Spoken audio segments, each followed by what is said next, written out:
Hello everyone, and welcome to another episode of Storytime with a Queen. I'm your queen and host, Wisteria Ivy. Today I'm going to be reading to you again from the Grimm Fairy Tales, the second story in the book known as Cat and Mouse in Partnership. Now let me tell you, this is one of the weirder stories that I've ever read from the Grimm Fairy Tales. A lot of it doesn't make any sense unless you know the type of language that the brothers Grimm used when they wrote this book. So, let's hold hands, close our eyes, and dive into this adventure together. A certain cat had made the acquaintance of a mouse, and had she so much to her about great love and friendship she felt for her, that at length the mouse agreed that they should live and keep house together. But we must make a provision for winter, or else we shall suffer from hunger, said the cat. And you, little mouse, cannot venture out everywhere, or you will be caught in a trap some day. The good advice was followed, and a pot of fat was bought. They did not know where to put it. At length, after much consideration, the cat said, I know no place where it will be better stored up than in the church, for no one dares take anything away from there. We will set it beneath the altar and not touch it until we are really in need of it. So the pot was placed in safety, but was not so long before the cat had a great yearning for it, and said to the mouse, I want to tell you something, little mouse. My cousin had brought a little son into the world, and he has asked me to be the godmother. He is white with brown spots, and I am to hold him over the font at the christening. So let me go out today and you look after the house by yourself. Yes, said the mouse. By all means, go, and if there's anything very good, think of me. I should like a drop of sweet red christening wine, too. All this, however, was untrue. The cat had no cousin, and had not been asked to be the godmother. She went straight to the church, stole the pot of fat, and began to lick at it, and licked the top of the fat off. Then she took a walk upon the roofs of the town, looked out for opportunities, and then stretched herself in the sun and licked her lips whenever she thought of the pot of fat. And not until it was evening did she return home. Well, here you are again, said the mouse.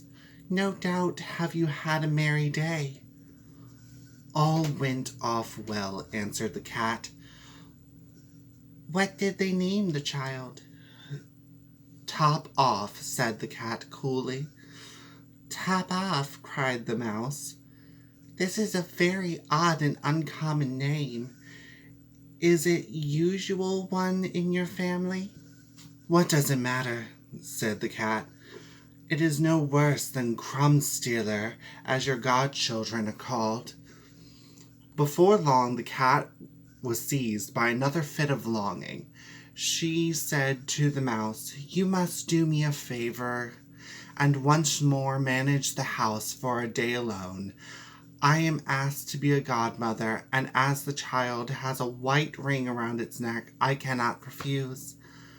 The good mouse consented, but the cat crept behind the town walls to the church and devoured half the pot of fat.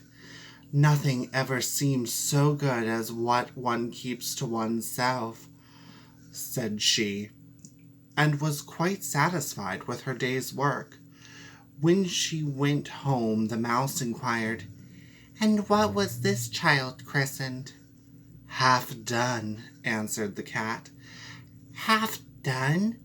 What are you saying? I've never heard of the name in my life. I'll wager anything it is not in the calendar of saints. The cat's mouth soon began to water for some more licking. All good things go in threes, she said. I'm asked to stand godmother again, and the child is quite black, only it has white paws, but with that exception, it has not a single white hair on its whole body. This only happens once every few years. You will let me go, won't you? Tap off, half done, answered the mouse. They are such odd names. They make me very thoughtful. You sit at home, said the cat, in your dark gray fur coat and long tail, and are filled with fancies. That's because you do not go out in the daytime.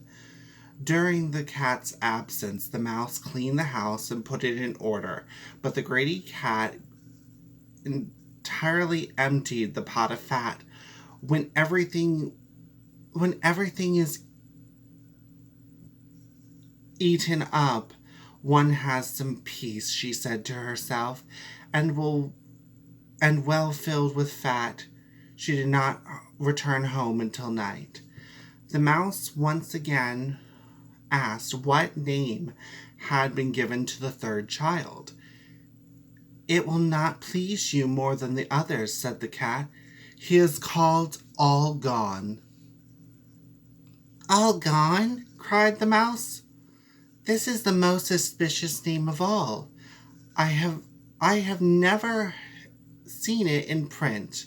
All gone. What does that mean? And she shook her head, curled herself up, and lay down to sleep. From this time forth, no one invited the cat to be godmother, but when the winter had come and there was no longer anything to be found outside, the mouse thought of their provision and said, Come, cat, we will go to our pot of fat, which we have stored up for ourselves. We shall enjoy that. Yes, answered the cat, you will enjoy it as much as you would enjoy sticking that dainty tongue of yours out the window. They set out on their way, but when they arrived, the pot of fat certainly was still in its place, but it was empty. Alas, said the mouse, now I see what has happened. Now it comes to light. You are a true friend. You have devoured all when you were standing godmother. First top off, then half done, then... Will you hold your tongue, cried the cat. One more word and I will eat you too. All gone was already on the poor mouse's lips. Scarcely she had spoken it before the cat sprang on her, seized her, and swallowed her down. And that is the way of the world.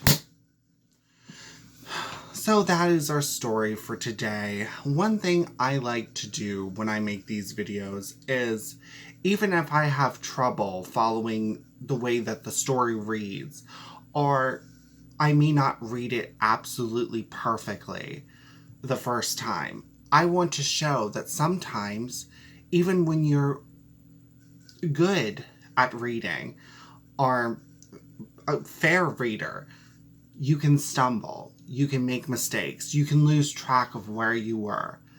But sometimes you just have to keep reading. So for those of you out there who may not be the best readers in the world, keep reading, keep practicing. Read aloud to your family and friends, and maybe one day you'll be able to read with the best of them. This was Storytime with a Queen, and I'm your host, Wisteria Ivy. And remember, we can dive into this story together.